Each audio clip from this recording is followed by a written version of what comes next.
Good evening from Southeast Asia. This will be episode or volume number 248, right?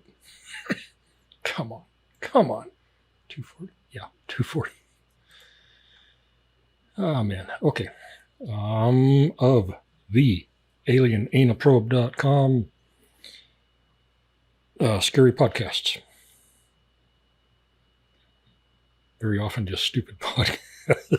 Sometimes scary. Yeah, sometimes scary. But, very often just the ramblings of the drunk and the insane. But every once in a while we get a gem. And we like that. Okay, all tapes are copyright 2023 by stockphotosworldwide.com. Or there's a whole host of other websites that have them. You can go to the alienanalprobe.com page, and there's a list there of all the, what the heck?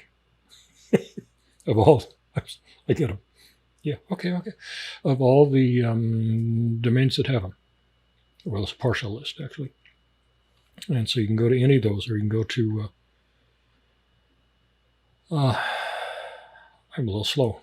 I just walked 12 miles, and I'm a little slow in the equatorial sun. Yeah. So I ain't got no brains left. It's just cooked hamburger. That's all. Holy crap. We got a typhoon going through to the east of us. Super typhoon, actually. And so that has cooled the temperature down just enough that you can get out and walk. Otherwise, you can't do it. You can't do it. You die. I know I died several times. So, when it cools down just a few degrees, when it gets down to, 94 or something like that, and the humidity goes down also, that's the big thing. Then you can get out and walk and explore and have a lot of fun. Okay. Geez. As everybody knows, I think by now, we have a giant collection of alien reports, claims, theyclaim.com. You can go there. And we go through them and we look for truth or lie. And how often do we find lie? I don't know, probably, just blatantly bullshit, just disgusting, gag-a-maggot, lying bullshit. How often do we find that? I'm thinking 70%. 70% of the time. So we got 30% that we're not sure about. That's the thing. That's the 30% is what gets us going. When we find one of those 30%ers, we have to decide how credible it might be. So we take a little pinch of sand and we drop it in a big bucket. And if the bucket's ever full of sand overflowing, then we believe in aliens. Okay, that's how we do it. We picture the bucket on the homepage. Right now we're at 90% and a smidge. Okay. And I got to say this stupid thing every time. I get slapped if I don't. All tapes are copyright 2023 by stockphotosworldwide.com. See, I don't even know if I've said it before. It's God, I'm so tired. So tired of saying that. stockphotosworldwide.com, copyright 2023. Okay? Jeez. It's not enough to just, print it across the video because people will block it out and put their own stuff on there. So it's got to be, if people are going to steal stuff, they're going to steal stuff. The more effort they have to go to steal stuff, the better our case is when we get them in front of the judge. That's kind of what this comes down to. Saying it's copyright, that's not going to stop anybody. Printing the copyright, that's not going to stop anybody. Well, it's going to stop a few. But the really determined people will have to go through a whole bunch of bullshit to take that stuff out and block it and mask it and stuff like that. And then when it comes to court, the judge will look at that and say, well, Mr. Bob Jones, You really wanted to steal this, didn't you? No, I don't know. I didn't really do that. It was okay. $50,000. You know that's how it works. Okay. Get up to speed here. Come on. Drink some Red Bull. Come on. 12 miles is not that far, really. It's really nice, easy walking. I don't know. It kind of got to me today. I don't know. Oh, I know why. Because it's been raining for a week and I haven't been doing very much walking. That's what. Okay. Wake up here. But I've told the story before.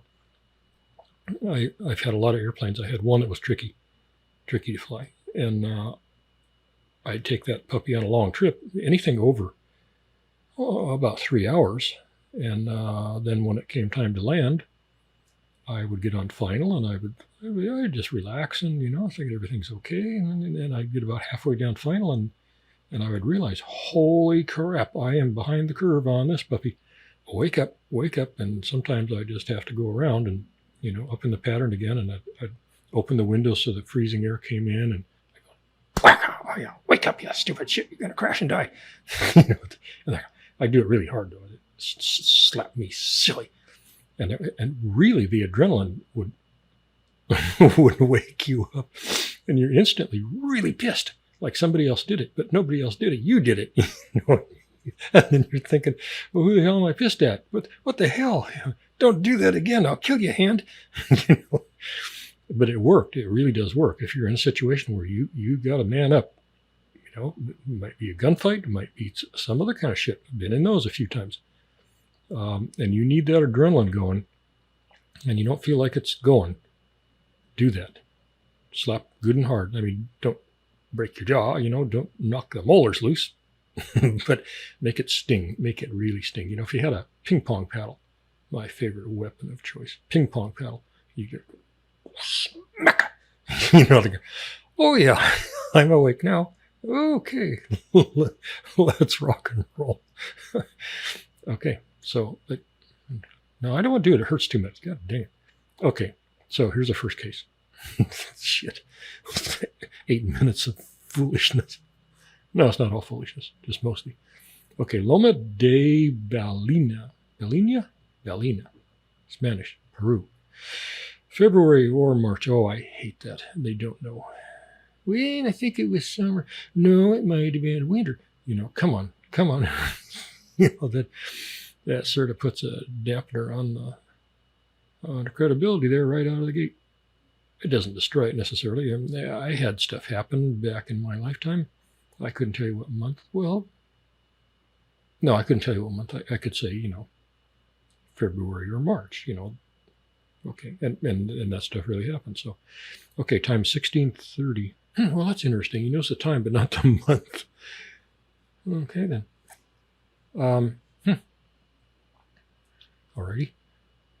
1630, 4:30 in the afternoon. Okay. Driving northwards to Lima on the Pan American Highway. CAV, smart man. Even in 1952, he's smart enough not to put his name in there because he could see the future. What the hell? Poltergeist. I'm telling you, every single time I start a podcast, a poltergeist comes. Every single time. It'll be silent in here for 23 and a half hours. We're up on floor 26, a little concrete thing on the top of the building. Nobody out there. There's nobody anywhere that I know of. Every time. I don't know if you can hear that. That when I do the denoising in post, it might cut that out. But that was a big old crash somewhere. And many times I've jumped up and run out there, gun in hand. Ain't nobody there. I don't know. Okay. Driving northwards to Lima on the Pan American Highway, CAV, saw near Loma de Ballena a grayish, shining metallic disc hovering a few feet over the desert. Okay, well, all right. Okay, here's where low IQ comes in. He stopped, and what do you suppose he did? He mooned it. No, he didn't. I just wish he did. He stopped and ran towards it. I mean, that's even worse. You could moon it and run the other way. No, he ran towards it. Well, see, in 52, well, hell, even now, people, there's an awful lot of people, I don't know what percentage, a lot of people think, man, flying saucers are cool, aliens are cool, they be our friends. But they never watched Mars Attacks, did they? Because that was nonfiction, you know, by the way. Mars Attacks, nonfiction. It was a documentary. And that shows the shit that can happen, that will happen. So, you know, don't run towards them. Hide under the car. An opening appeared, and there emerged 3, quote, mummy-like beings, about 5 feet tall. Oh, God, it gets worse. With joined legs and a single large foot. Okay. Are you gagging up? You're turning the dial, aren't you? Okay, well, that's what I used to do. First time I read a report of a mummy-looking thing, I thought, oh, God, Jesus, God, please, Great Pumpkin, please, please, Great Pumpkin, no more. I can't take any more. No more mummies, really. And then the mummy thing kept popping up again and again and again and again. And I never did figure out what to make of it. I mean, there were plenty of mummy movies out. It was a big theme, you know. I suppose the whole mummy thing got stuck in some percentage of brains, and so then when they're fantasizing or they're on LSD or whatever, they see mummies. You know, that's okay. That's kind of what I surmise. The problem is, a few of these mummy reports have been pretty damn good, and they'll have other aspects to them that are not known, like in 1952. And yet they report them. I don't know. It's kind of like Bigfoot. I've never really studied Bigfoot. I mean, I lived in the woods, truly in the woods, all along the west coast of BC into Alaska. One cabin I had was, if you wanted to walk to the nearest dirt road, it was 450 miles. There were towns closer if you wanted to go by water. But if you wanted to walk, it's 450 miles to the first dirt road. That was in the woods. And still, people came and pestered me. Holy shit, I'd be in my little cabin there, just enjoying life and cooking up a leg of beer, you know? Life is good, isn't it? And there's not a human soul for 100 miles. And what do I hear in my little plywood door? Knock, knock, knock, knock, knock. I think, what the hell? The fucking bears learned to knock? What is going on here? And I'd pick up a rifle and open the door. And you got these overly scrubbed, shining little faces. And what do they say? Have you heard the good news?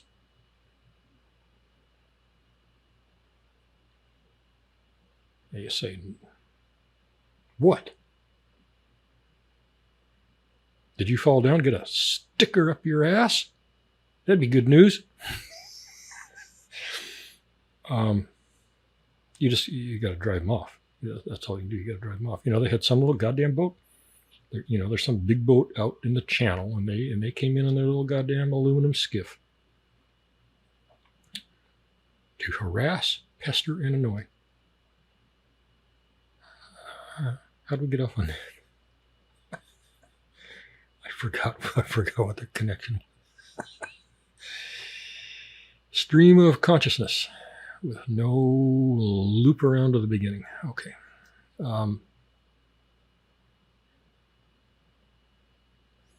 Mummies. I don't know what to think of them. Oh, and I remember what the point I was going to make. I lived really, really far out. I lived farther out than most humans have ever lived. And I never saw Bigfoot. I never saw his prints. I never found his poop. I never found his hair. I never heard him scream. He never killed my chickens. He never probed my goats. So it doesn't mean that Bigfoot doesn't exist. I didn't see any aliens either. Didn't see any girls either. It doesn't mean girls don't exist. Sometimes we wish they didn't, but God, they do, don't they? Oh, God. Shit. Living with some girls feels like you fell down and got a sticker bush up your ass, Not all. Some are good. How many percent? 0.0. 300 zeros. 1% of girls are worth the trouble. But the ones that are worth the trouble, they're worth your life and your soul and your heart. Give it to them. If you find, well, no. Let's shut the hell up. Okay, he stopped and ran toward it. Now, opening appeared, and there emerged 3 mummy-like beings, about 5 feet tall, with joined legs. Okay, the joined legs. That's what they say. People say that. Not a few people, quite a few people. Joined legs and a single large foot. Okay. Oh, here's a clue. I didn't catch this before. Okay, if they were fantasizing about mummies, they wouldn't have one large foot. They would have, one normal foot. They're all taped together, wrapped together, and stuff like that. It's still a normal foot. Mummies didn't have giant feet, did they? No, of course they didn't. My God. Okay. Some of the cases where they report mummies, they'll say something like it was the damnedest thing, and we couldn't figure this out. They were wrapped up in strips of what looked like cloth, like real mummies. And we couldn't resolve that. We couldn't figure that out. We couldn't figure out what. Okay, so maybe you come from a planet where you look like a mummy. Why would you wrap yourself up in strips of sheets? Doesn't make any sense. Even the witnesses will say that sometimes. And you're like, yeah, you're right. Doesn't make any sense. Delete. I try to keep an open mind, but man, come on. Mummies. Well, okay, so if it has a large foot, then maybe it's not really a mummy. It's just something that looks kind of like a mummy and shit. Okay, they had no faces, because mummies don't have faces. Only a sort of, okay. Well, now this is interesting. This is not mummy-like at all. Okay. Maybe they really do just happen to look like mummies. I mean, that's reaching, but crap, I don't want to see one. Holy Jesus. Oh, and another thing that's reported a few times. How many? I'm not sure. People will say, yeah, I look like a mummy. Yeah, I wrapped up in some shit. And also, as he's walking with that 1 foot thing, shuffling, he's got his arms stretched out in front of him like he's blind. So like he's afraid of running into something. And they will say, they will admit, this is the craziest damn thing I ever saw. I wouldn't believe it if I were you, but I saw it. And I just can't go anywhere with that. I can't proceed further with that. Okay. They had no faces, only a sort of transparent jelly with a bubble in the middle. What in God's name is that? No faces. Okay, I can go with that. Because they're mummies, they got no faces. They look like mummies. You would see bandages or something, But he says they did have a sort of transparent jelly with a bubble in the middle. That is the creepiest goddamn thing I've ever freaking heard of. Franklin's going to have nightmares tonight. He's out there, isn't he? He's listening. He creeps around back there and he listens. He trails way behind there. He thinks I can't see him. Fuckhead. Now he's got that gun, so I can't really talk back to him a lot. Can you see him? Is he back there? Don't look at him. Don't fucking look at him. That's what he wants. He wants you to look at him. Okay, they had no faces, only a sort of transparent jelly with a bubble in the middle.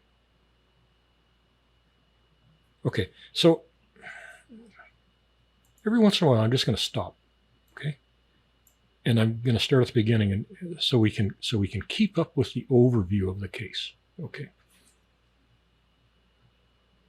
Because when I fragment it like this, it's easy to lose track of what in the hell is going on. Okay, so driving northwards, this guy is driving northwards to Lima on the Pan American Highway. He saw near Lomo de Ballena a grayish, shining metallic disc hovering a few feet over the desert. He stopped and ran toward it. An opening appeared, and there emerged 3 mummy-like beings about 5 feet tall with joined legs and a single large foot. They had no faces, only a sort of transparent jelly with a bubble in the middle. And that's our place marker there.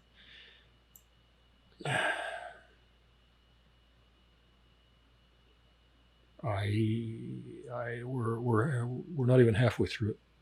So let's see how much more bizarre this turkey damn thing can get. They wore no clothing. Well, of course. Oh, we knew that. And they had mummy penises too, and they were really, really big, like a squash, and they were wrapped up in bandages also. Shit, hell. What'd they do? Hey, wait a minute. What'd they do with the real mummies? The men. What'd they do with their whackers? Did they wrap those up? So if you unwrapped them, you'd find their whacker all wrapped up, right? Wouldn't that be weird? Oh, God, that would be disgusting. I don't want to see that. Okay, they wore no clothing. Oh, yeah, okay, they wore no clothing. Oh, wait, so these ones are not wrapped up. They wore no clothing. They're naked. But had a towel-like skin.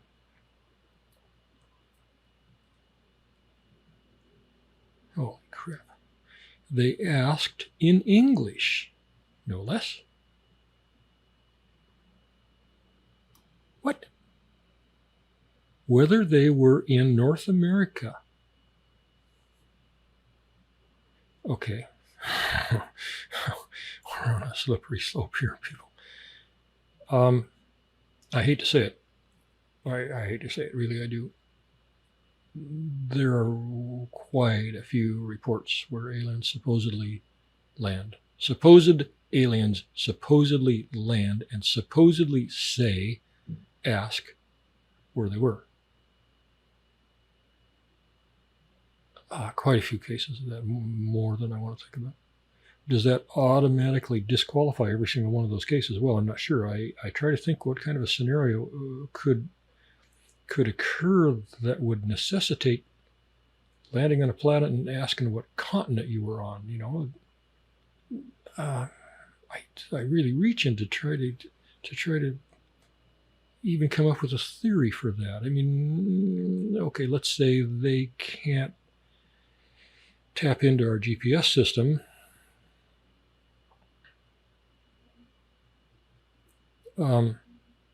It doesn't make any sense. None of it makes any sense. Let's say they really are aliens and they're out there and they're coming in and they're looking at the Earth. Maybe that whole hemisphere was covered in cloud, so they couldn't see North America or South America. But you would sort of have a sense of either pole. You're not both poles aren't going to be clouded over at the same time, and you're going to see some other continents, and you could orient yourself from that. I mean, clearly they know what is the difference between North America and South America. So if they know that, then they know what is Africa, and they know what is Europe, and they know what is Australia, and you can orient yourself. I mean, it's hard to believe aliens are that damn stupid. I'm really not buying it that they ask where they are. There was one case where a guy did ask where he was, and I bought it. I bought that one somewhat.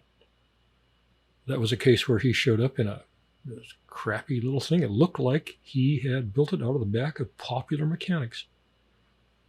And he was just the only person in it. It was about the size of a little sports car. He landed somewhere. It seems like that was Utah or central Nevada, maybe something like that. Oh, it's north of Vegas, I think. Anyway, it doesn't matter. And some car came along in the nighttime and stopped, and a couple of guys in it, and they get out, and this guy got out, and they talked for a while about, hey, how you doing? What is that thing? Well, that's my spaceship, and they described it as being just a teensy little bit rat trappy. And I sort of a little bit bought into the notion that maybe that guy didn't know where the hell he was. But these guys are in a proper spaceship. Man, I'm struggling to be able to give this one any sand of credibility. That's what I'm doing, and I'm not seeing it. I can't think of any scenario by which they wouldn't know North America from South America. They can see the oceans. It's unlikely that an entire hemisphere would be clouded over. And even if it was, you could, you got some kind of a spaceship thing that goes 50 bazillion light years per second, whatever. You could zip around to some other part of the globe where you could see the land masses. And you would say, oh, Australia. Okay, let's see. So if I go northeast, if I go this direction from Australia, roughly X amount, I go down through the clouds, I'll see North America, I can figure that out. I mean, that's the kind of shit that I've done sailing all over the place. Okay, well, I'm sorry, they're fading. They're fading on me. Okay. In English, they ask in English whether they were in North America. On being told that it was South America, the voice switched to Spanish because they're Spanish. They asked CAV to, oh, come on now. Quote, take them to his chief, end quote, and said that they came from another star and concerned about atomic energy dangers. Oh, hell, this is really a hard one. This is a bowl of spaghetti. At this particular juncture, I'm thinking no sand for you, but I want to go through it anyway and just be positively sure. They ask him to take them to his chief. Okay, this is a common theme. It's crackpot. It sounds crackpot, but it's a common theme. Lots of aliens will land, supposedly, reportedly, they'll land, and they're talking to some yahoo, and they say, "Hey, by the way, go tell the world this," some message that they think is important, and it often has to do about, the state of the planet or nuclear weapons or whatever, and the people are like, well, who the hell do you think I am? I'm just a peon. I'm just a bug. I'm just an ant out here in the middle of nowhere. I have no access to anybody. They wouldn't believe me anyway. So, really, if you want them to get this message, go land on the lawn of the White House. Why haven't you done that? And reportedly, a lot of aliens just seem to think that if they find anyone on Earth and give them a message, they can just relay that instantly to the chief. Maybe that's how it works on some planets, or maybe it's just bullshit. you'd have to almost know this guy to know if he was smart or stupid. If he's really smart, he would never include a line like that. If he's a stupid dumbass, doofus, as it were, and he's just trying to make up a story, then yeah, you might include a line like that. Okay, and they said they came from another star. Okay, well, they all do, right? And they were concerned about atomic energy dangers. Okay, well, that's a common theme in, that's a common theme in all kinds of messages that are supposedly given to humans. The problem is that even in the really, really well-documented cases, that's the same message.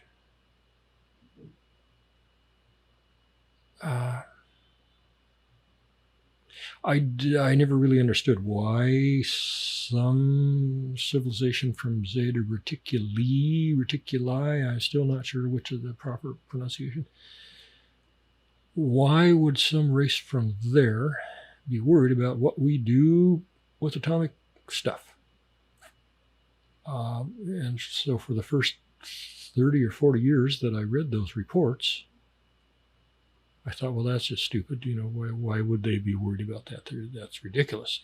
It's probably made up, and just because of that. Why would they care? We can blow the Earth to smithereens.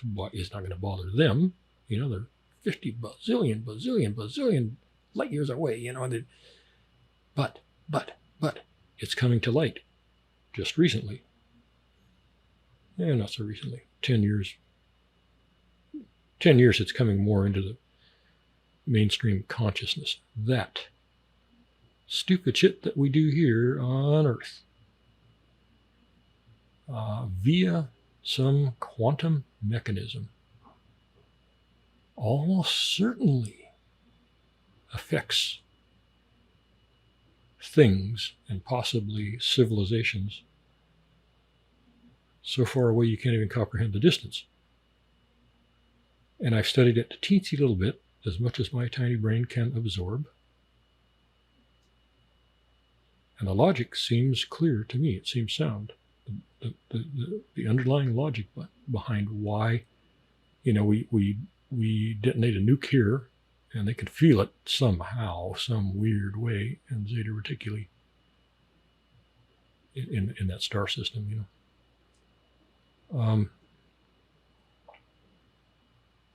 So I don't know.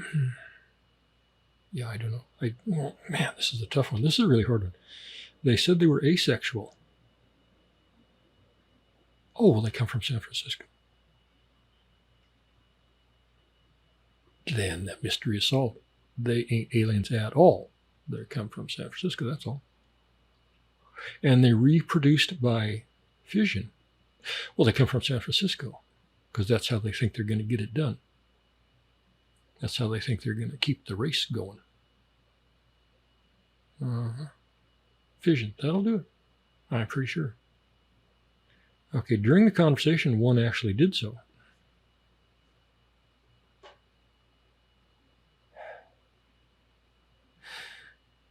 Deep breath. Okay. San Francisco. I mean, you walk into any bar, certain areas of San Francisco, and you just announce, you say, hey, asexual people, can any of you reproduce by fission? You're going to get 70, 80% raise their hand, say yes. And you're going to say, can I see it? And they're going to say, yeah, man. Watch and learn. Okay, they invited him into the craft. I ain't going in there. Which was transparent and contained no machinery, and took him on a flight down the coast. CAV repeated the story under hypnosis. Well, I don't really give a rat's ass about that. I want to know if he repeated it while being waterboarded. Then we're getting somewhere. It's interesting that he felt strongly enough about this case to go get hypnotized. I used to think that was a really expensive thing. I looked it up not too long ago. It's not expensive at all. I mean, these hypnotists, quote unquote, trained or untrained, we don't know, are just clamoring to try to get some business because there's too many of them, and people don't really give it rat's ass. So you can get it, you can get a Saturday afternoon special for about $50. I think everybody should go do it and just see what you blurt out. Just record it yourself. Keep your phone recording, and that way you don't have to tell anybody. I had heard about this thing in Thailand. I lived there many, many years. I kept hearing about this, and I thought, oh, that's the craziest damn shit I ever heard of. Various different girlfriends would tell me that in some of the big temples. Well, no, they didn't. They only told me about one particular one, really, in northern Thailand. Really big installation, where they called him Father Monk. I don't know what his actual rank was, or they called him Father Monk. Okay. And I met him quite a few times. Fascinating guy. So somebody had to translate for me, but oh man, I've got some pictures somewhere. He was sitting in a throne thing, kind of a golden throne raised up off the floor in this huge, gigantic marble room with marble pillars. Where the hell do they get marble? Maybe they get marble up there. I don't know. Huge place, open on all sides. And he's on this throne thing, and I have to come and kneel before him. If I want to talk to him, I got to kneel and sit cross-legged. Oh yeah, that was a lot of fun. F that shit. On this carpet thing on the floor, and so he's up probably 5 feet above me, looking down on me, and yeah, you just accept it and you talk, And anyway, on each side of him and on each side of me, there was a girl. Youngish girl. And they each had these gigantic palm fronds. Are they called fronds? I think so. Palm things, And they just sat there the whole time, all cross-legged, facing us, and very gently fanning us. It was pretty cool. And I had somebody who could translate, and he's a pretty damn bright guy. I would give anything if he was fluent English. We could have talked we might have been good friends. Wow. It was really a lot of fun. Anyway, back to the story. He had this hypnosis thing going on. I think it's about once a year, maybe twice a year. He goes to another big temple. You got to climb up the damn mountain. There's another huge temple up there. All stone and marble and breathtaking. And I think anybody who wants to can come, but not that many people show up because it's hard to get to. You can't drive, you got to walk through the jungle with the snakes and all this shit. And you go in there and you sit down, and he goes through, he and a few of his chosen monks, they go through this preparatory thing where they play some music, and they talk through, they got microphones, and they talk to the crowd. And when I was there, the day I was there, there were probably 40 or 50 people. And I asked, can I videotape this? And they said, yeah, man. And I did.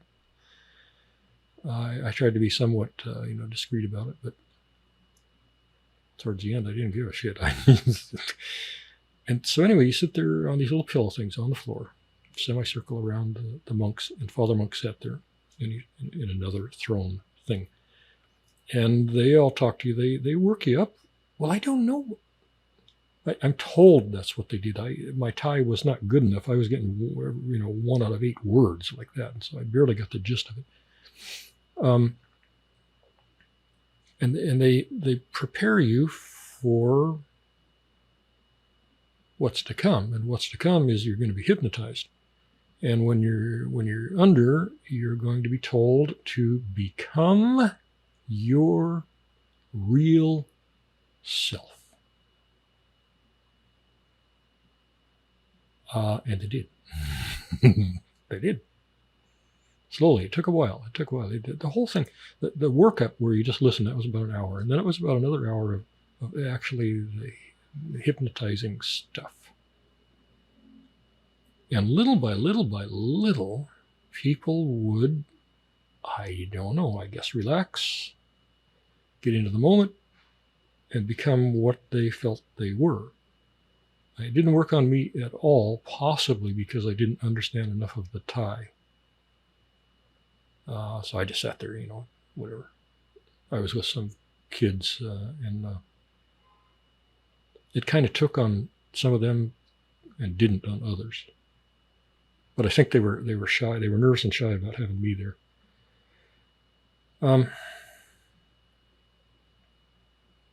So for the next probably 2 hours, this was a whole day thing. For the next probably 2 hours, the people who got in tune with this thing became whatever the hell they imagined themselves to be at the core of their being. And you might think, well, okay, they want to be a bird, they want to be a bear, they want to be a snake, but I didn't really recognize any animal behaviors. They just became whatever they thought they were at the level of their soul. And it was quite fascinating. I would say, out of that whole bunch, 40 or 50 people, I would say, let's see, probably 30% did nothing. They just sat there. It didn't work, just like me, they just sat there. So that's 30%. Probably 40% acted out somewhat. And I got the impression it was working, but they just weren't relaxed enough to truly be what they thought they ought to be. So that's 40%. So that leaves 30%. 20% were pretty into it. They were pretty into it. Some of them got up and moved around this huge room in strange ways. Maybe they would go to every person and just touch them on the left cheek, or what? Just stuff that didn't make any sense to anybody but them. And that was pretty interesting. And I got a lot of that on tape. I got the whole day on tape.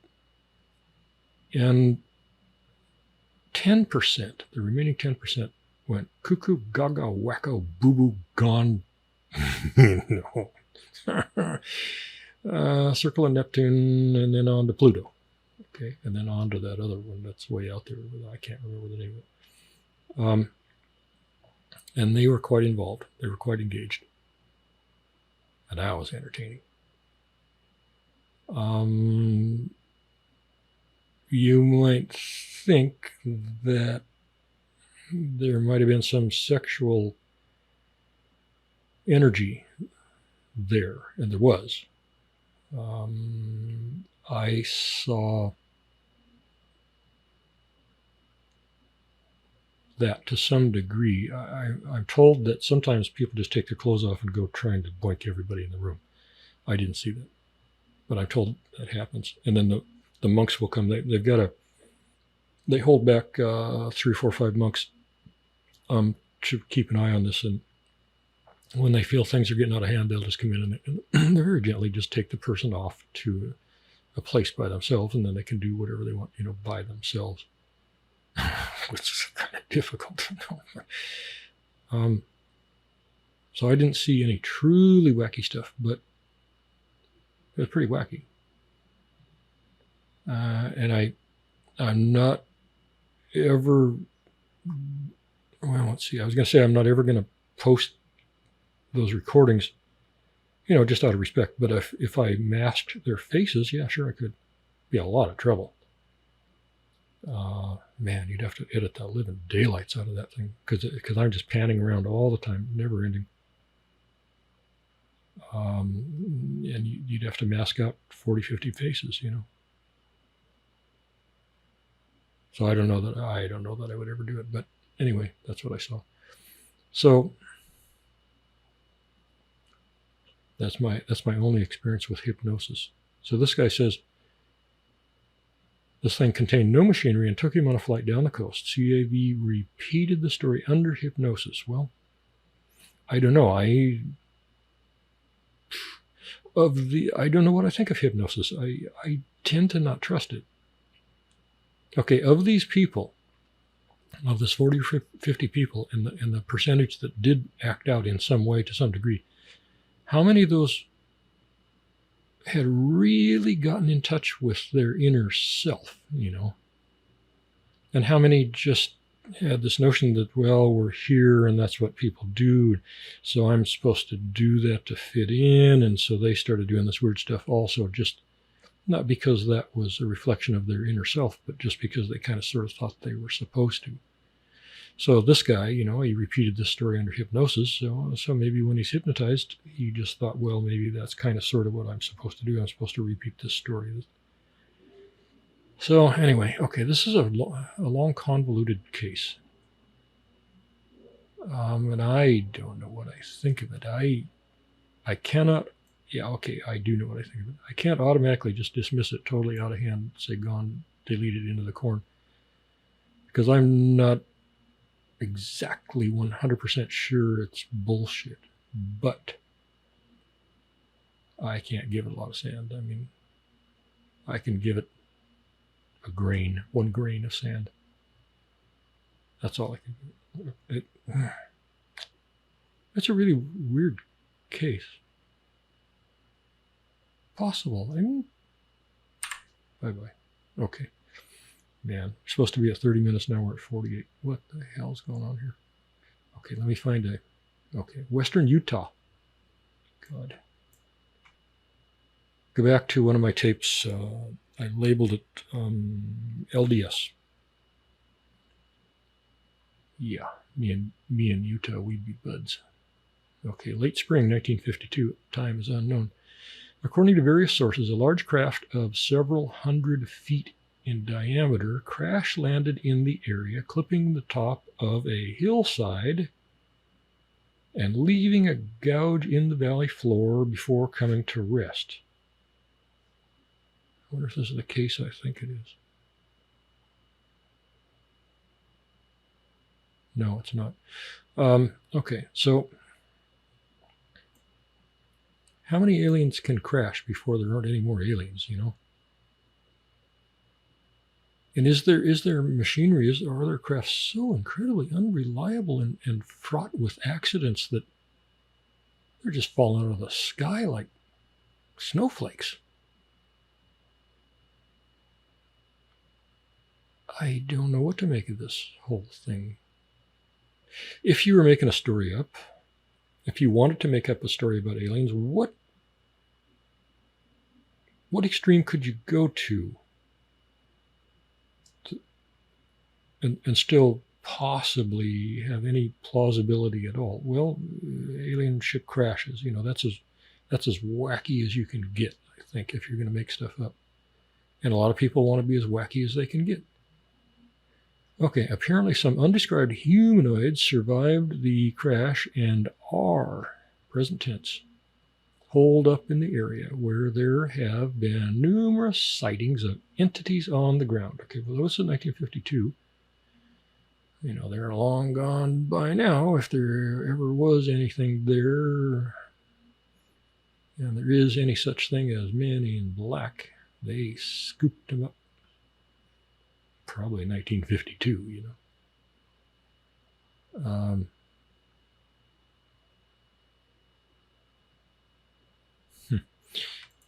Okay, I can't do much with this thing either. No, I can give it one molecule from one grain of sand. Okay.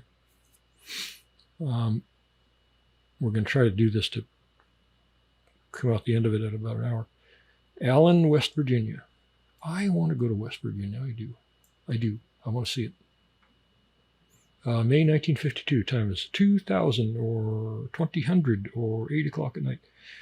An object with many lights flew parallel to the female witness vehicle for several minutes. Okay, and it's not a helicopter because blank. Then the car came to a gradual halt on the side of the road. I guess she's saying the engine slowed down and quit, and that's reported too many times to ignore. That's reported really, really a lot, and we've gone into some detail in previous tapes about that possible phenomenon.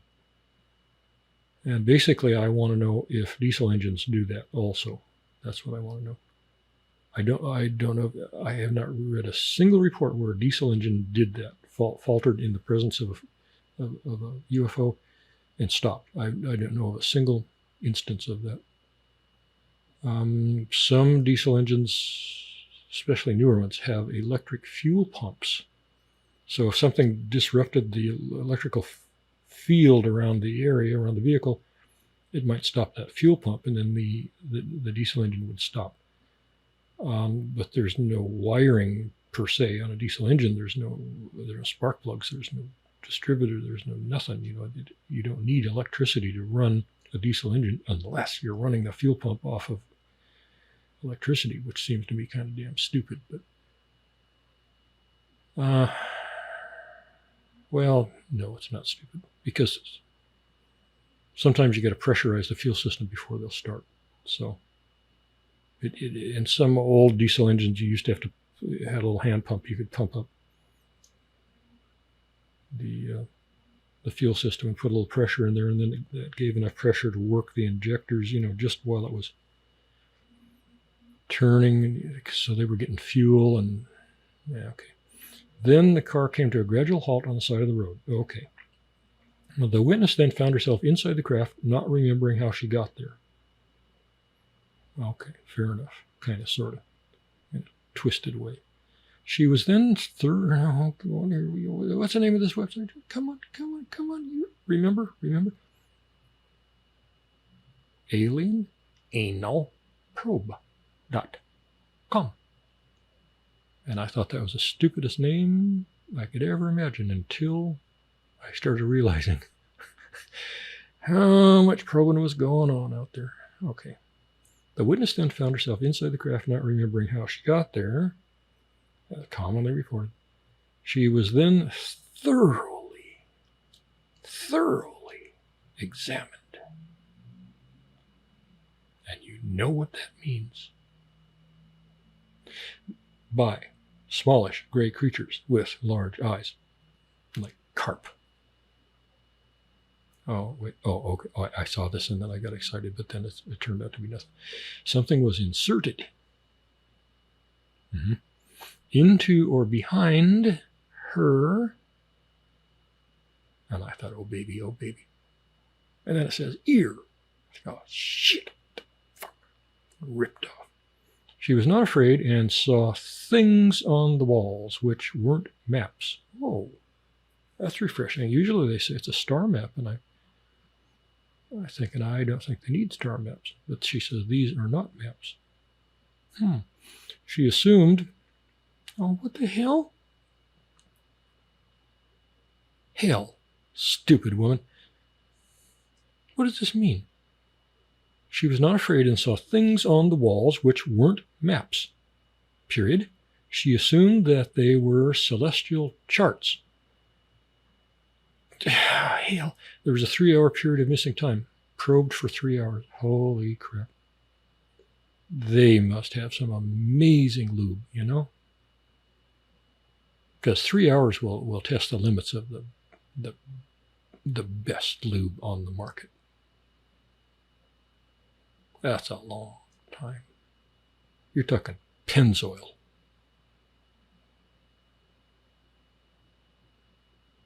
One thing that's never talked about, or almost never talked about, when these witnesses get released or kicked out, whatever, Sometimes they say, oh, God, I was tired for 5 days, or oh, my eyes were sore, or this was sore, that was sore, but they never say their ass was sore. They hint at it, but they never come out and say it. Because I think that's just a bridge too far. They just don't want to go there. They don't want people to know exactly, precisely what got sore. I wouldn't. I would say the same thing they all say. If I was probed for 3 hours, I would come down and I would write my report and I would say, God, I feel pretty tired. I got a headache and I'd like to sleep a while. And, I ain't saying no damn thing about ass. I am not going to. I don't care. I don't care. I don't care if science needs to know. Well, I mean, science does need to know. We need to know this. We are scientists. We're what you call experts. Okay, credibility or not. We got time for one more. Credibility or not. Flew parallel to the female with her. It's kind of stopped her car. She was sucked up. Aliens probed her for 3 hours. She saw some things that were not maps, but which were charts. Well, I thought, kind of shit. A map is two-dimensional. A chart denotes 3 dimensions. Even if it's crap. Okay, well, hell, 2 grains of sand. Yeah. I can gamble that much. 2 grains of sand. Okay. Bye. Okay, this ought to finish this up here. Prospect Heights, Illinois, May 1952, time 22:50 or 10 to 11. Mrs. Ann Son. Don't give your real name. Don't ever give your real name. Especially not on Facebook. Mrs. Ann Son looked out the window and saw a luminous disc-shaped object hovering over the vacant lot beside her house. So many of them start out just like this. The problem is there was a movie that started out just about like this too. I don't remember what year. Well, let's see. Wait a minute. No, that came out later. That wasn't out in 1952. Maybe that's where they got the inspiration for the movie, was all these. Well, no, they didn't have access to these reports. I don't know. Okay. Along its side ran a row of square windows, and on top was a transparent dome. Pretty standard configuration. I really wonder about the square window thing. Our technology is such that windows are stronger when they're round or roundish. They don't have to be all that strong. You're only, the difference between Earth's atmosphere and space is only 14.7 psi. And that's not a lot of pressure. For instance, okay, well, it is a little bit. When you blow up a balloon, some balloons they suck and they're really hard. You're probably putting out, 3 psi, something like that. I don't know. Somebody who can really, really blow. I don't know, maybe 4 psi. I don't know. It's around in that area anyway. It sure as hell isn't 5 psi. Sure in the hell isn't 14 psi anyway. So think of how much pressure is in a balloon. It's quite a bit. And it's only about 3 psi, something like that, give or take. So anyway, 14.7, that's a respectable amount of pressure. But it's not an air compressor tank, with 100, 200, 500 psi. Scuba bottle's got 3,300 psi. But anyway, I'm just thinking square windows, I suppose their building materials are so superior to ours that they don't care about square windows. They can do it. And for us, it's not really a good idea. Okay. Along its side ran a row of square windows, and on top was a transparent dome. Okay, got it. Beneath it was a cloud of green glowing vapor. Okay, commonly reported. or other colors or whatever the hell, Okay. The body of the craft was white luminous, the windows dark except for the last three, inside which was a very intense white light. So these are different rooms. Like pie-shaped rooms, we might surmise. Okay. In each of these windows, a man was visible. A man, not an octopus. Two facing Mrs. Son, and the third in profile. They were wearing parka-like coveralls with hoods or headpieces. Okay, I like this because it's different. This is not a damn tight-fitting silvery suit. I'm kind of tired of hearing that, to tell you the truth. This is a parka-like coveralls. Parka-like coveralls. Well, why? Could it be a pressure suit?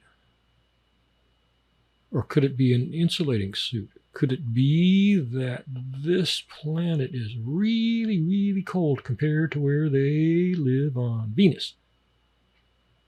And so when they come here, even on the hottest day, they got to have parkas because they're freezing. They were wearing parka-like coveralls with hoods or headpieces. She watched for 3 to 5 minutes. Then the men were seen to move levers. Levers. Remember that? The ship became a brilliant red, orange, and then departed at fantastic speed. Okay. We talked about this whole lever thing. Why wouldn't they push a button? Why wouldn't they move a mouse on a computer? Why wouldn't they think it into taking off? And my theory is if they're advanced enough to come here, you know damn well they can build computers and stuff from which to control their ship, but they don't. A lot of them don't. They have levers, and sometimes people describe them as big old honking lever things. Like, you remember if you were a kid in the long time ago, the old mechanical roller coasters, and they had to stop them and start them with the big old levers. I did that when I was a kid. That was my job for several years. And they're foolproof. They work every single time. You push them and you pull them, and they do what they're supposed to do every single time, forever and ever and ever. But even at that time, when I was doing that, they were moving towards electronically controlled or electrically controlled roller coaster things. So you didn't have to move the lever anymore. You just pushed a button. Well, all the time they failed. All the time they failed. The brakes wouldn't work, or the chain taking them up the first hill, that wouldn't work, or something. There was always some problem with this electrical crap. And I'm just wondering if the aliens, if they exist, they're flying around and they're getting down near a planet, and somebody says, "Hey, I'd like to go down. Let's go down close, so we can see the surface of that planet." And they touch a button, and kawanka, they hit the planet so hard they travel 50 miles, into the dirt. And I'm just thinking, if there were enough instances of things like that, maybe some of them, the smart ones, I said, "Hey, let's go back to analog. Let's just go back, because this shit, I don't want to die. I don't want to have a program malfunction. We can't be basing our lives on Windows 10, anything Microsoft for that matter. We can't do it. Linux is good, but I want a lever, goddammit. I want a lever." And so they just said, okay, they got one lever for going up, one lever for going down, or back and forth on that lever, and then left and right and spin, and whatever, they got levers. And they don't fail. They just don't fail, ever. And I just wonder if that's the conclusion that some of them came to, because there's really a lot of stories where they're moving levers, sometimes big levers. to do this, go left and right and up and down and stuff like that. Okay, anyway, she watched for 3 to 5 minutes. Then the men were seen to move levers. And I like it. That's nuts and bolts. The ship became a brilliant red-orange and then departed at fantastic speed.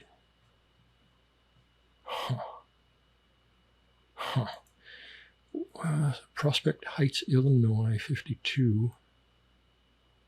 If you were, okay. 1952, let's say you're going to make up an alien report. You're going to want it to sound futuristic, fantastic, amazing. Are you going to make up a story that has them moving levers to fly around? Maybe you would, but I'm thinking you're gonna say, oh man, they had buttons, or they had something futuristic, not levers. I don't know. Maybe you would. Okay, credibility or not? Yeah, possibly. I can give it 2 grains of sand. Is there anything else in here that? No, not really. 2 grains of sand. Best I can do. Okay, we're done. Alrighty, we're over the hour, but not by too much. Okay, I guess we're done. Thank you very much. I'm going to start putting this in more places along these podcasts.